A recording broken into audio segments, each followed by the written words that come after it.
Halo semua, kembali lagi bersama saya Fonseca di Fonseca Channel.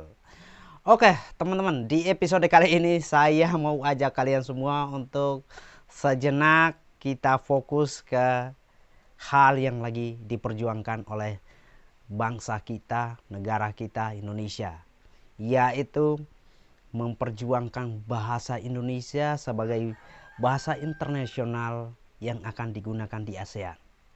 Nah teman-teman, di kesempatan yang baik ini saya mau ajak kalian lupakan dulu sejenak tentang demo, lupakan dulu sejenak tentang politik. Mari kita fokuskan perhatian kita, fokuskan pandangan kita tentang perjuangan Indonesia untuk menjadikan bahasa Indonesia sebagai bahasa komunikasi yang bisa digunakan di ASEAN. Saya pengen dengar di komentar, kolom komentar ini, menurut kalian kenapa bahasa Indonesia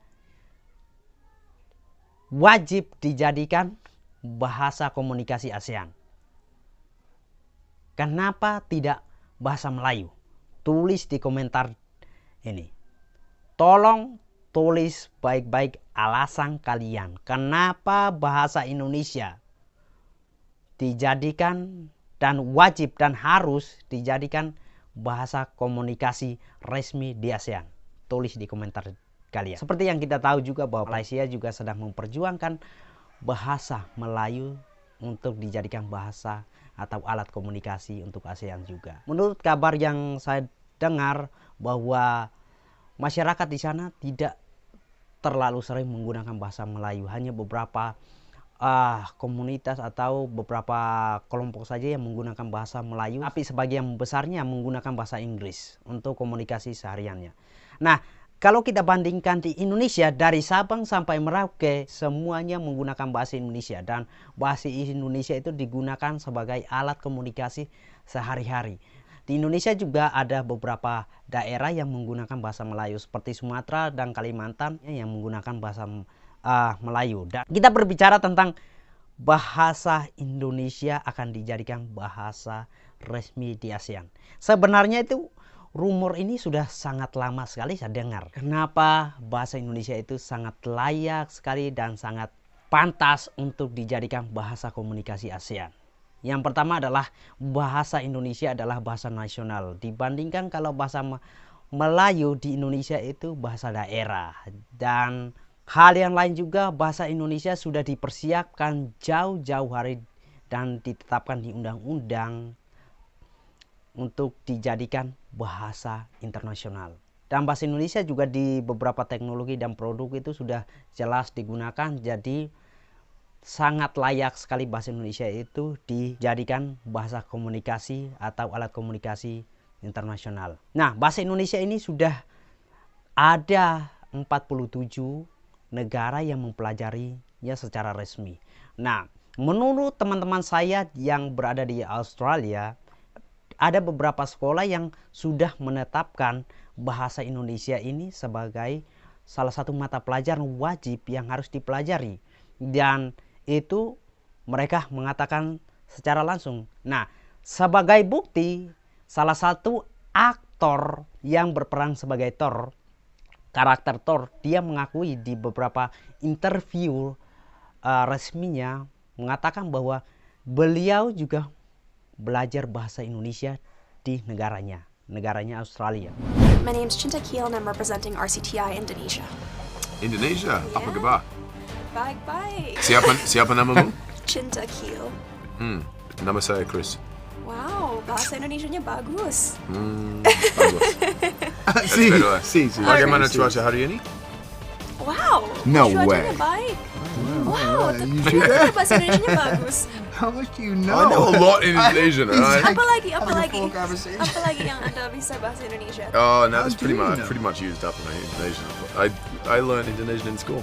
And Indonesia's In school, like really? a 5-hour Australia's flight. south We're of like 5 hours away. Indonesia. So that's something you guys learned. Yeah, Darwin's only 3 hours away from Bali, or even less. Yeah. probably. Yeah, where I was from, like, well, Melbourne, Sydney, it's like a 6-hour flight or something. But we learned it in school. Kita berbicara tentang bahasa, saya juga tidak mau lupa mengingatkan kalian untuk terus dukung campaign yang sedang kita perjuangkan untuk menolong 500 anak. Ingat, masih ada 300 anak yang belum mendapatkan hadiah mereka. Klik link di description di bawah untuk donasi buat anak-anak ini. Kita masih membutuhkan banyak dana untuk menolong anak-anak. Dan jangan lupa juga donasi buat pembangunan rumah baca untuk desa ini. Kita membutuhkan kurang lebih 285 juta untuk membangun rumah baca yang layak buat anak-anak. Buku-bukunya sudah ada. Jangan sampai kesempatan itu teman-teman sia-sia. Kenapa bahasa Indonesia ini kita harus perjuangkan? Ya supaya kedepannya itu bisa dikenal lebih luas lagi. Apa untungnya kita memperjuangkan bahasa Indonesia sebagai bahasa internasional? Ya tentunya ada banyak sekali keuntungan. Salah satunya adalah ketika orang mempelajari bahasa Indonesia akan lebih mudah bagi kita untuk mempromosikan wilayah kita dalam bahasa Indonesia. Kalau bahasa Indonesia dikuasai di beberapa negara dan dijadikan bahasa yang wajib dipelajari, artinya secara otomatis orang-orang itu akan penasaran tentang Indonesia. Orang-orang itu akan penasaran untuk tahu lebih banyak tentang Indonesia. Nah, itu akan membuat kita lebih mudah untuk menyeberangkan nilai-nilai yang ada di Indonesia ini.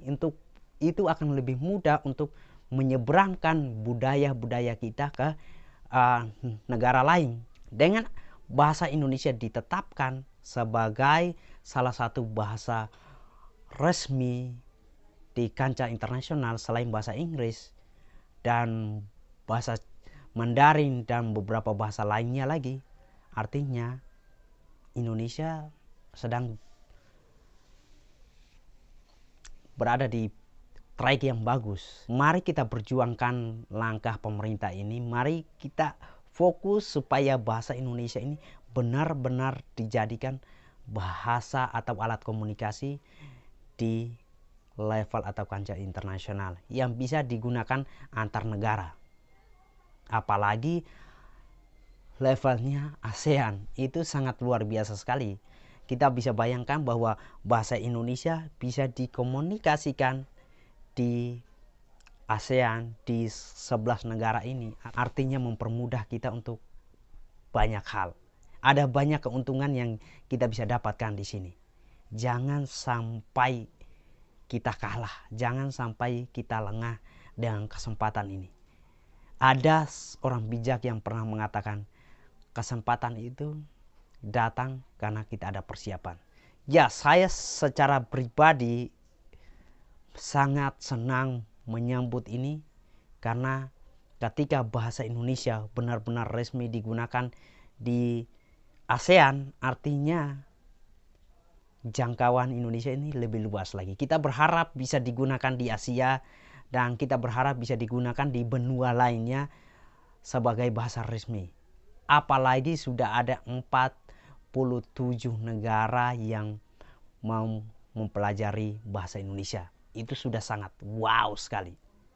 Nah, kalau dibandingkan bahasa-bahasa lain di negara-negara yang ada di ASEAN ini, saya rasa bahasa Indonesia sudah sangat layak sekali untuk dijadikan bahasa komunikasi resmi yang berstandar internasional. Oke teman-teman, itu saja. Semoga video ini bisa menambah semangat kita untuk memperjuangkan apa yang wajib kita perjuangkan. Sampai jumpa di video saya selanjutnya. Peace. God bless.